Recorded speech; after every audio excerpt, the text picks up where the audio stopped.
Dr. Amelia Blackwood stepped out of the helicopter, her dark hair whipping around her face in the rotor wash.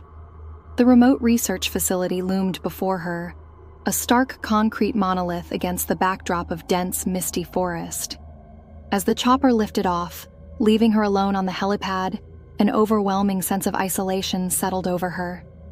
The facility's director, Dr. Victor Roth, greeted her with a thin smile that didn't reach his cold gray eyes.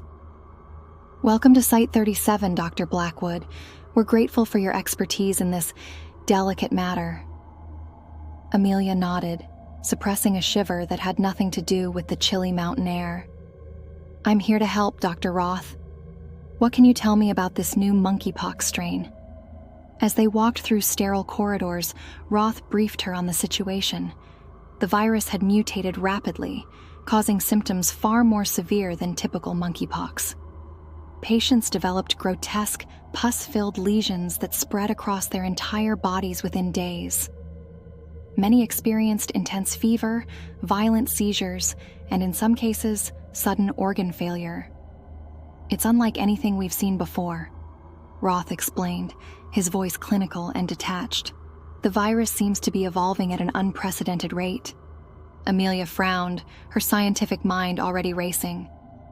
"How many patients are we dealing with?" "Currently, we have 47 confirmed cases in isolation. However," Roth hesitated, a flicker of something, fear, guilt, crossing his face. "We've lost contact with several patients over the past week." "Lost contact?" Amelia's eyes narrowed. "What do you mean?" Roth waved a hand dismissively. "Nothing to be concerned about. They've likely been moved to a more secure area of the facility. Now, let me show you to your lab." As days passed, Amelia threw herself into her work, analyzing blood samples and genetic sequences. But something felt off. The virus's mutations seemed almost deliberate, and the disappearing patients nagged at her conscience.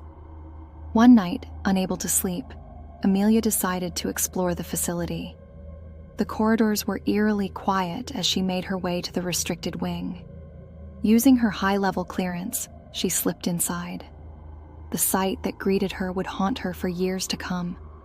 Rows of glass-walled cells lined the hallway, each containing a patient in various stages of infection. But these weren't ordinary cases. The victims' bodies were hideously deformed, limbs twisted at unnatural angles, skin bubbling and melting like wax. Some patients thrashed against their restraints, howling in agony, while others lay motionless, their chests barely rising with shallow breaths. Amelia's heart raced as she realized the horrifying truth. These weren't just patients. They were test subjects.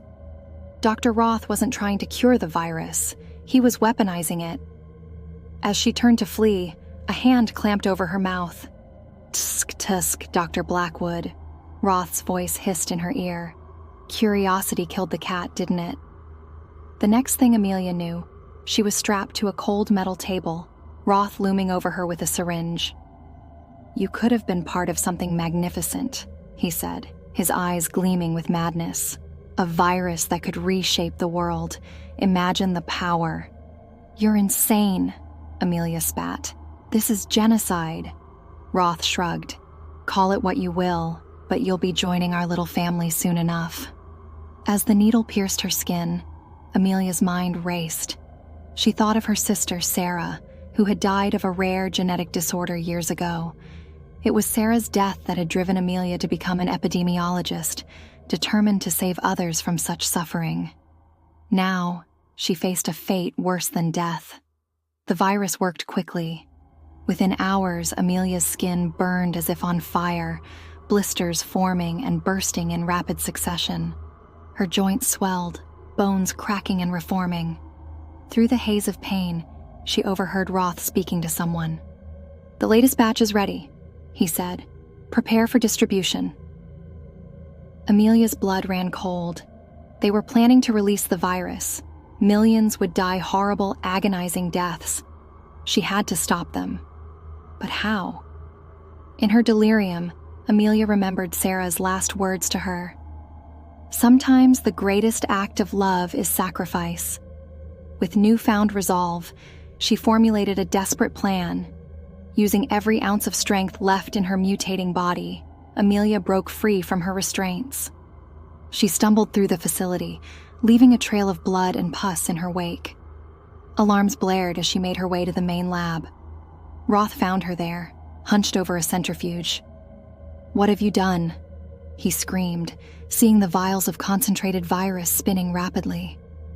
Amelia turned to him, her once beautiful face now a mass of weeping sores. "What you never had the courage to do," she rasped. "I'm ending this." With a primal scream, she smashed the centrifuge.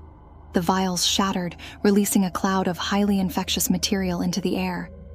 Roth's eyes widened in terror as he realized what this meant. The virus would spread throughout the facility within minutes, infecting everyone inside. Roth's agonized scream echoed through the lab as he clawed at his face, leaving bloody streaks where his nails tore into the rapidly forming blisters. His eyes bulged with terror as he watched his skin bubble and melt, the virus ravaging his body with unnatural speed. Amelia could almost see the realization dawning in his eyes, the horrible understanding that his creation had turned against him. Despite the excruciating pain racking her own body, Amelia managed a grim smile. Her lips cracked and bled, oozing a mixture of blood and pus that dribbled down her chin. "No, Victor," she rasped, her voice barely recognizable. "I've saved everyone else." She watched with a mixture of horror and satisfaction as Roth collapsed to the floor, his body convulsing violently. Alarms blared throughout the facility as emergency protocols kicked in. Heavy steel doors slammed shut, sealing off every exit. The air grew thick with the stench of decay and chemicals. Amelia knew she had precious little time left.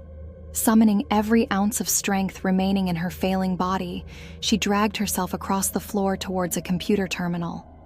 Each movement was agony, her bones grinding together as the virus warped her skeletal structure.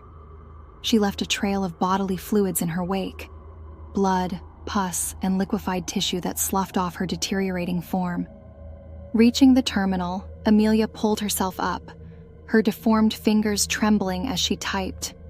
She could feel her mind slipping, the virus attacking her brain. Hallucinations flickered at the edges of her vision, shadowy figures reaching for her with gnarled hands. But she forced herself to focus, knowing that this message was humanity's only hope.